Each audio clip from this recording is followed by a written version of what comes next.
기도하겠습니다. 사랑이신 하나님, 하나님께서는 사람이 홀로 사는 걸 좋지 않게 여기시고 함께 살아가게 하셨습니다. 서로 돕고 섬기며 살게 하셨습니다. 그러나 주님, 우리는 때때로 함께 사는 일을 버거워하고 함께 사는 사람을 힘들게 여기며 살아왔습니다. 작은 차이를 견디지 못하고 상처를 주고받을 때가 많았습니다. 먼저 용서받기를 원할 뿐 먼저 용서하지 못했습니다. 오 주님, 주님께서 우리에게 먼저 다가와 용서해 주시고 받아주신 것처럼 우리도 그럴 수 있도록 인도하옵소서. 또한 외로움의 연못에 가라앉던 우리를 꺼내어 주셨으니 감사합니다. 함께 살아감을 통해 우리의 영혼이 점점 성숙해지고 아름답게 변화할 수 있도록 인도하옵소서. 함께 먹고 함께 기뻐하며 다양한 형제 자매와 함께 주님의 나라를 세워가게 인도하옵소서. 예수님의 이름으로 기도합니다. 몇 주 전에 가족 회의를 했습니다. 중요한 일은 아니고 가족들이 모여서 의논할 일이 생겨서 가족 회의를 했어요. 짧게 끝났습니다. 근데 짧게 끝난 가족 회의를 잘 관심을 두지 않고 가족 회의를 했는지 어제 아들은 이거 아니었어요? 라고 말을 하더라고요. 그거 아니었는데도. 그러니까 가족 회의를 해도 서로 관심 두고 이야기하지 않고 서로들 어떻게 하냐면 건성건성 얘기하고 있다는 거예요. 근데 곰곰이 생각해 보니까 가족 회의할 정도로 가족들이 모여서 서로에 대한 이야기를 나눈 적이 거의 없었다는 거예요. 집에 4명이 살고 있지만 각자의 4명이 각자의 시간을 각자로 살고 있는 것처럼 여겨졌습니다. 그래서 제가 내린 건 우리 집도 참 외로운 집이다. 나도 참 외로운 사람이다. 저만 외롭겠어요? 저도 외로우면 제 옆에 같이 있는 아까 코를 훌쩍여서 걱정했어요. 감기가 걸렸나. 옆에 있는 그 사람도 외로울 거고, 한 집에 살면서 늘 문 닫고 살아가고 있는 아들도 외로울 거고, 딸도 외로울 거고, 다 외로울 거다. 외로우신가요? 혼자여서 외롭고, 우리나라 전체 인구가 외벌이래. 그죠? 홀로 사는 사람들이 35%쯤 된대요. 그러니까 3명 중에 1명은 뭐예요? 혼자 살아요. 한번 보십시오. 우리 교회에도 혼자 사는 분들이 참 많습니다. 나혜숙 권사님, 그죠? 혼자 사셔서 어떻게 해요? 외로워요. 혼자여서 외롭고, 저희 집처럼 대화가 단절되면 뭐예요? 외롭고, 관계가 끊어져서 외롭고, 참 외로운 게 너무 많아요.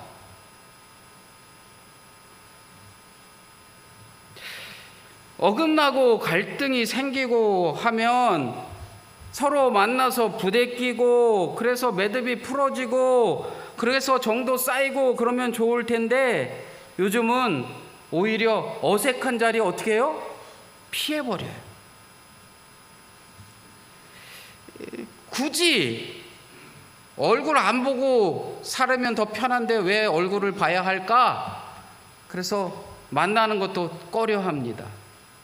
코로나 이후에 여러 가지 이 단절이라는 것들이 굉장히 많아지고 커졌는데, 예배조차도 마찬가지입니다.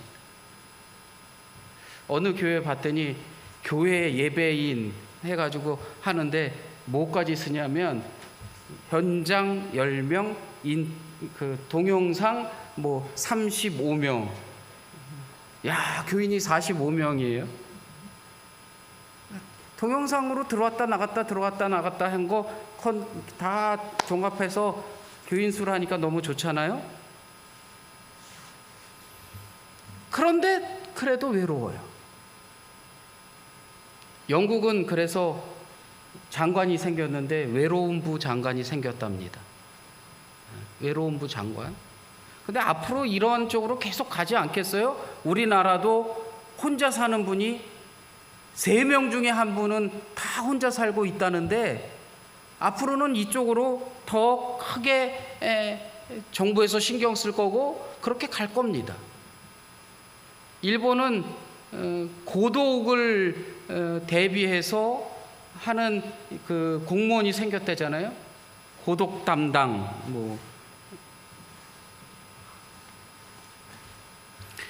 이게 얼마나 위험하냐면, 암 때문에 고생하는 분들보다, 또는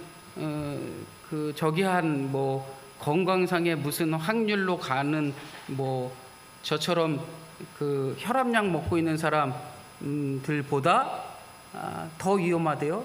그러니까 뇌졸중에 걸릴 확률이 보통 저기보다 30-40% 혼자 사는 사람들이 더 걸릴 확률이 높답니다. 혼자 밥 먹고 혼자 영화 보고 다 혼자 합니다. 그런데 조사해 보면 혼자 사는 사람이 35%쯤 되는데, 혼자 활동하고 혼자 하는 것들에 대한 것에 관심 두고 있는 사람들이 인구의 거의 70% 이상이 다 혼자 하는 걸 즐겨 한답니다. 그러니까 더 점점 외로워지고 점점 혼자를 즐기는 삶으로 나아갈 겁니다. 그런데 근데 하나님 나라는 결코 홀로 존재하는 곳이 아니었다는 겁니다. 혼자여서 좋다고 말하고 아니면 혼자여서 외롭다고 말하지만, 성경에서 예수님은 언제나 누군가와 함께 하셨고, 예수님은 그 누군가와 함께 하면서 뭐 하셨냐면, 함께 먹고 함께 즐기며 함께 나누며 함께 살아가셨다는 거예요. 마태, 마가, 누가, 요한복음에 공이 등장하는 유일한 기적이 있습니다. 뭘까요? 마태, 마가, 누가, 요한복음에 공이 들어가 있는 기적이 딱 하나예요. 딱 하나. 그게 뭐냐 하면 우리가 다 하는 그겁니다. 보리떡 2개와 보리떡 5개와 물고기 2마리로 기적을 일으키셨다는 오병이어의 기적입니다. 근데 이 오병이어의 기적을 미국에서는 뭐라고 표현을 하냐면 급식 기적이다라고 표현을 해요. 네, 급식. 근데 우리한테 급식 기적이라니까 약간 이상하죠, 그죠? 급식이라는 게 뭐예요? 학교에서 애들이 식판을 들고 줄 서서 쭈쭈쭈쭈 받아 먹는 게 급식이에요. 군대 갔다 온 지 얼마 안 된 아들이 어저께 점심을 먹으면서, 야, 식판이라도 요즘 닦냐? 딱 그랬더니 식판 닦았다는 거예요. 군대에서 뭐예요? 급식해요. 배식판 딱 들고서 쭉쭉쭉쭉. 그런데 성경을 읽어보십시오. 급식입니까? 공이 들어있는 이 기적을 읽어보면 어떻게 해요? 50명이나 100명이나 저 너른 들판에 푸른 초원 위에 앉았어. 그리고서 그 50명, 100명씩 앉은 사람들이 무엇을 즐기는 거예요? 함께 음식을 즐겨요. 이거는 급식이 아니라 잔치자리였다. 50명, 100명씩 때로 앉아서 푸른 초원위에서 뭔가를 했다라는 것은 헬라어로 심포지아라고 말하는데, 함께 뭐 했다는 거예요? 나누고 함께 즐기고 함께 어울려서 그곳이 뭐가 됐다는 거예요? 천국이 됐다. 그것이 잔치가 되었다는 거예요.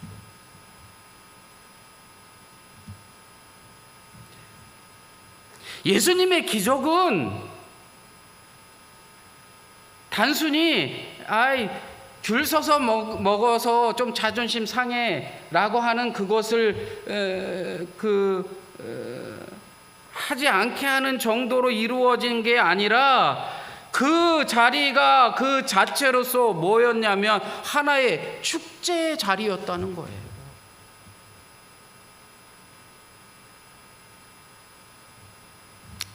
신방하면서 가장 마음에 와닿았던 가족이 있습니다. 애 넷이 있는 성함의 미래의 가정이에요. 조용훈 권사의 가정이 그 넷과 두 부부가 가족들과 함께 늘상 어울려서 뭔가를 하고, 이게 얼마나 아이들한테도 좋고 그 가족에 얼마나 큰 기쁨으로 시너지의 작용으로 그렇게 다가올까. 요즘은 하준이가 저 멀리 떨어져 있어서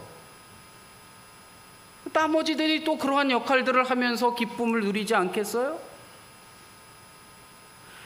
예수님이 우리에게 오병이어의 기적을 일으켰던 그 상황들은 우리에게, 그래 니네들 그렇게 50명씩 100명씩 앉아서 줄 서서 기다려서 받아 먹지 말고 함께 그냥 먹으면 자존심 안 상하잖아, 이 하나로 한 것이 아니라, 그들이 50명 100명씩 쫙 둘러 앉아서 함께 먹고 함께 나누고 함께 울고 함께 웃고 하면서 너희들이 함께 어울린 그곳을 무엇으로 만들어라?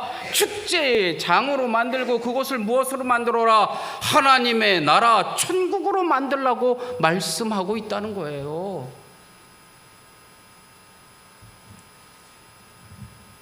하나님의 나라는 축제의 장이어야 합니다.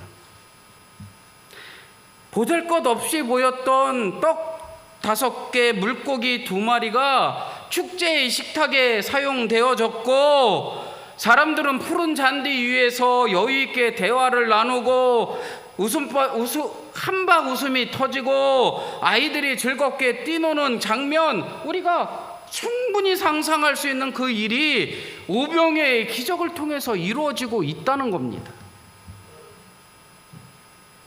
오병이어의 기적은 그러면 이제 넘어가고, 주기도문에 보면 일용할 양식을 달래잖아요. 그죠? 일용할 양식을 달래는데, 나를 위한 일용할 양식이에요? 우리를 위한 일용할 양식이에요? 우리를 위한 거라. 부활하신 후 예수님이 제일 먼저 베푸신 기적이 뭔지 압니까? 함께 먹는 거였어요. 가족이 둘러서 함께 먹고,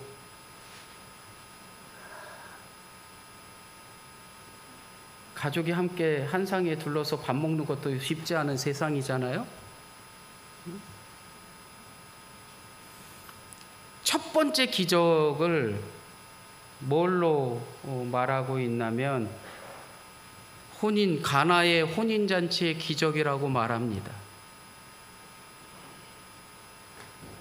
가나의 혼인잔치의 기적의 장소 역시 축제의 자리였고 파티의 자리였고 기쁨의 자리였다는 거예요. 오병이어의 기적이나 혼인잔치의 기적이나 작고 모자란 자원을 풍성한 공동체가 함께 축제의 자리로 이루시는 하나님의 섭리를 말하고 있다고 저는 말씀드리고 싶습니다. 이뿐만이 아니라 성찬으로 발전한 최후의 만찬 또한 함께 먹는 자리였잖아요. 엠마오 도상에 부활하신 예수님이 만난 두 제자가 예수님을 알아보지 못해요. 아이러니죠? 아이고 예수님 이제 죽으셨네. 우리는 어떻게 아이고 그러면서 어디로 가고 있는 거예요? 지가 지냈던 지 삶의 터전으로 돌아가고 있는데 뭐라고 불리냐면 제자라고 불려요. 함께 예수님의 모든 것을 다 뭐 했던 사람이에요? 느꼈던 사람입니다. 그런데 누군지를 몰라봤다는 거예요? 예수님인 줄 몰라봤다는 거예요? 그랬을 때 예수님은 그들을 위해서 뭐를 해요? 먹을 것을 나누시고, 그랬을 때 그들이 눈이 띄어져서 그제서야 누구를 알아봤다고요? 예수님을 알아봤다는 거예요. 오늘의 말씀 또한 무엇이옵니까? 예수님이 자신을 부인한 베드로에게 관계를 회복하시고 하는 일들을 표현하고 있는 본문이거든요. 근데 손수 뭘 차려주셨다는 거예요? 아침을 차려주셨다는 거예요. 함께 먹고 함께 잔치를 하며 함께 관계를 회복해서 하나님의 나라를 이뤄가는 것, 성경에서 계속해서 우리들에게 말씀하고 있고, 너희들이 살아가는 그곳을 그렇게 만들라고 말씀하고 있지만 우리는 뭐가 최고예요? 나 혼자가 최고야. 나 혼자 에이 귀찮은데 뭐 라고 하면서 상대적으로 뭐 하고 있어요? 깨지는 것 또는 그러한 것들을 하고 있어요. 아침에 차를 운전해 오면서 권사님과 이런저런 얘기를 나눴는데, 엠마오들 하셨죠? 못하신 분들 있지만 엠마오 하신 분들 성함교회 참 많습니다. 엠마오는 갔다 오면 뭐라 그래요? 천국이라 그래요. 천국. 그런데 삶을 천국으로 사세요? 지금 나는 천국에 살고 있습니다. 아무도 손 안 드시네? 저만 손 들었어요? 어휴, 정은재 박사님. 아니 그때는 거기에서 천국이라고 말을 하고 있는데 지금 여기서 내가 정말 부딪히고 함께 살아가고 함께 눈물을 흘리며 함께 부둥켜 안고 하는 내 가족들, 내 교인들, 내가 함께하는 이들과 함께 왜 천국을 이루지 못합니까?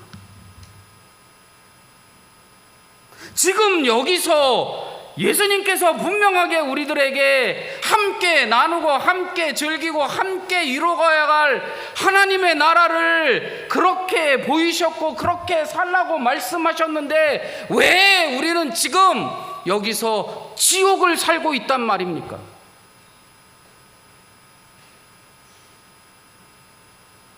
원주에 있는 어느 교회 안 다니는 사람들이 그 교인들을 걱정한대요. 뭐 어디로 이사를 가면서 교인 한 사람당 빚을 얼마씩 이렇게 해가지고 다 그래서 그 교회 안 나가는 주변에 있는 사람들이 아이고 어떻게 그러는데, 그러면 교회락도 천국이어야 하는데 교회도 뭐라는 거예요? 지옥이라는니다. 왜 지옥을 살고 있어요? 모든 세상의 일들 속에 하나님의 잔치를 베푸셨고 그 잔치에 참여했는데 기쁨의 얼굴이 아니라 기쁨보다 뭐예요? 아이고 어떻게 지옥의 얼굴을 하고 있느니.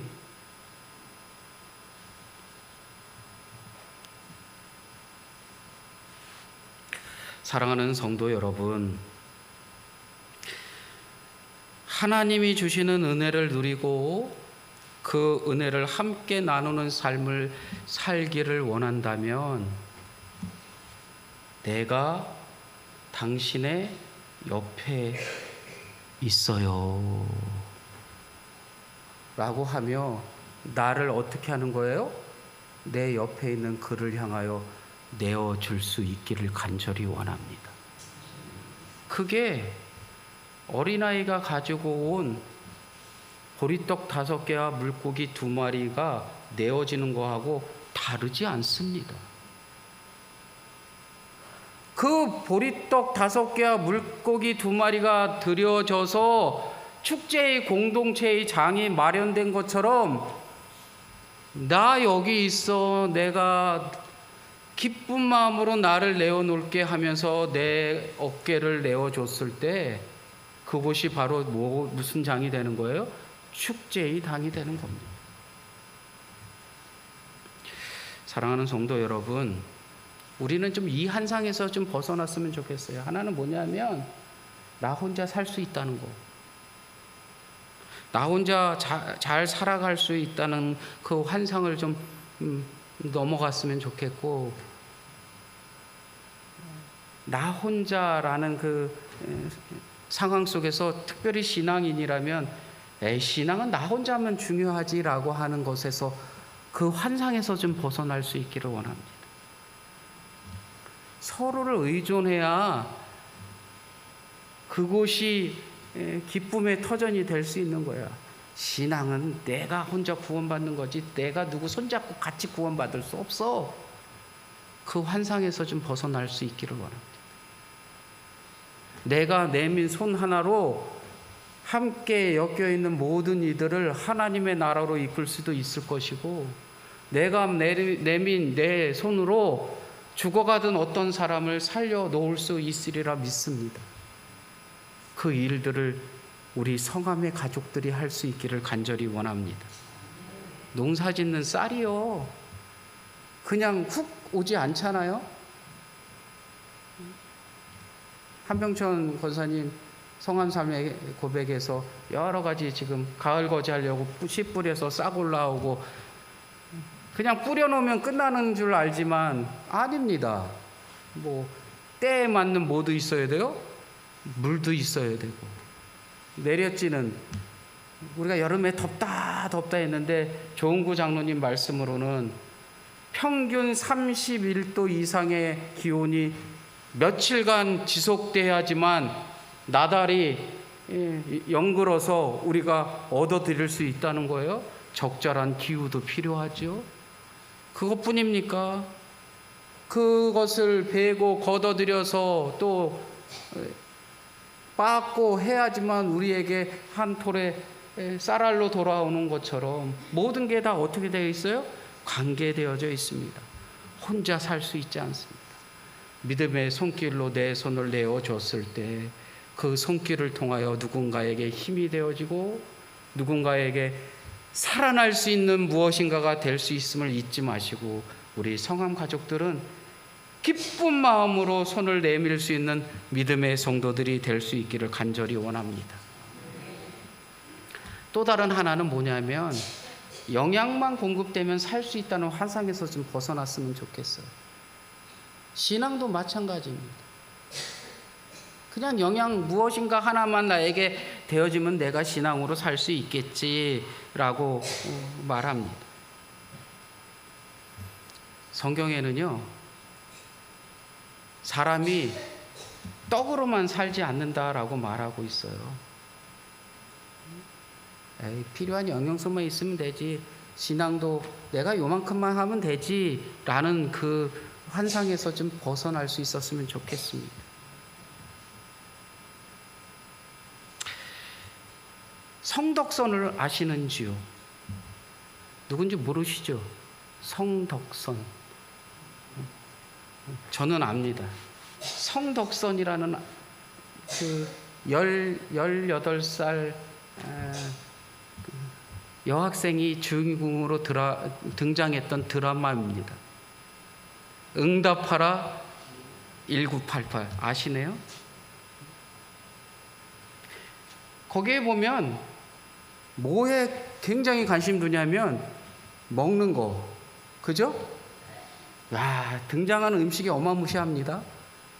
꼬막을 막 이렇게 쌓아놓고서 등장해요. 성덕선.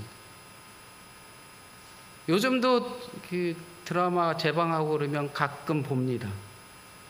응답하라 1988, 그 다음에 응답하라 뭐 1994, 뭐 응답하라 1997인가 뭐 시리즈로 나왔어. 근데 거기서 이 내용들을 이렇게 쭉 보면 무엇을 말하고 있냐면 너하고 나하고 뭐라는 거예요? 가족이라는.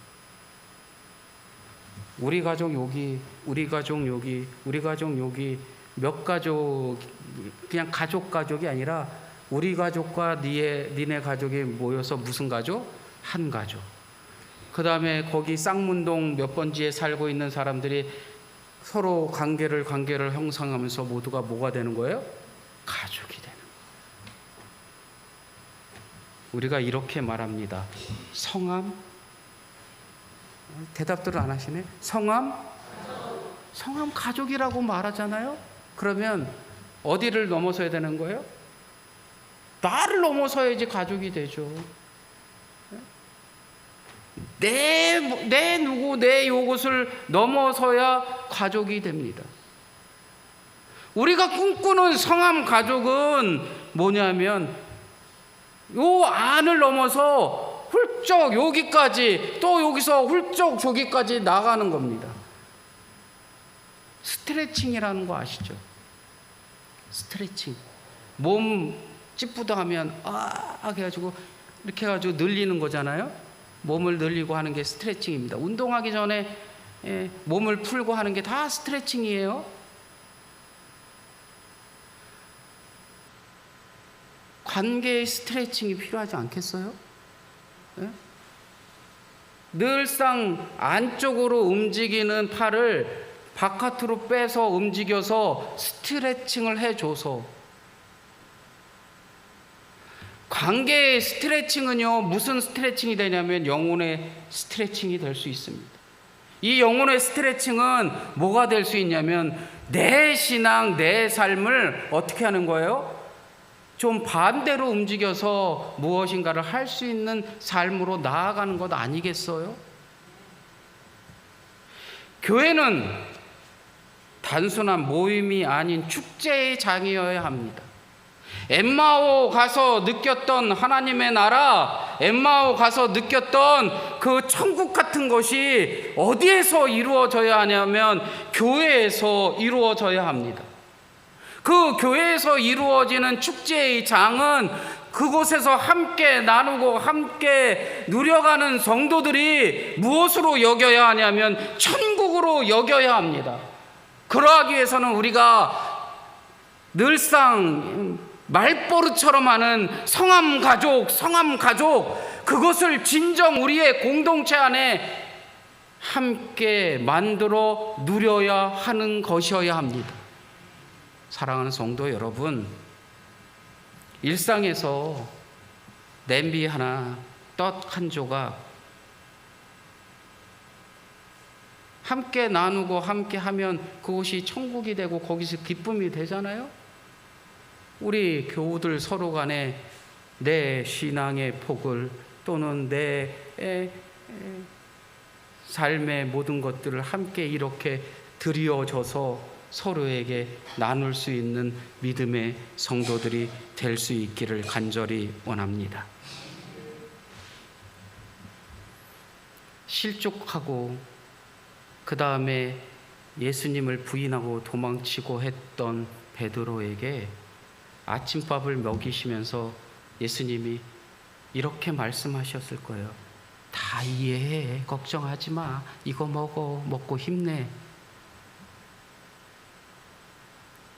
그때의 베드로는 그곳이 자신을 죽이는 장소가 아니라 자신을 살리는 장소였고, 그래, 나는 이런 잔치를 즐길 만한 자격이 있는 사람일세야 라고 하면서 이제의 상황을 확 돌변시켜서 어떻게 해요? 자신의 목숨을 내어놓는 길로 나아갈 수 있지 않았을까요? 사랑하는 성도 여러분, 옆에 있는 분들을 그윽한 눈으로 한번 바라보시고 내가 옆에 있어요. 인사 한번 해주십시오.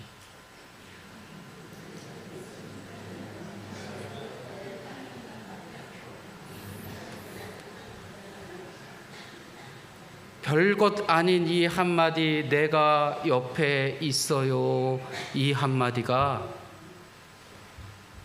우리의 가정을 확대시켜서 성함 가족으로 만들 것이고, 내가 옆에 있어요 라는 이 한마디에 누군가는 힘을 얻고, 누군가는 그 힘을 얻음으로 다시금 벌떡 일어설 수 있는 은혜의 자리로 갈 줄로 믿습니다.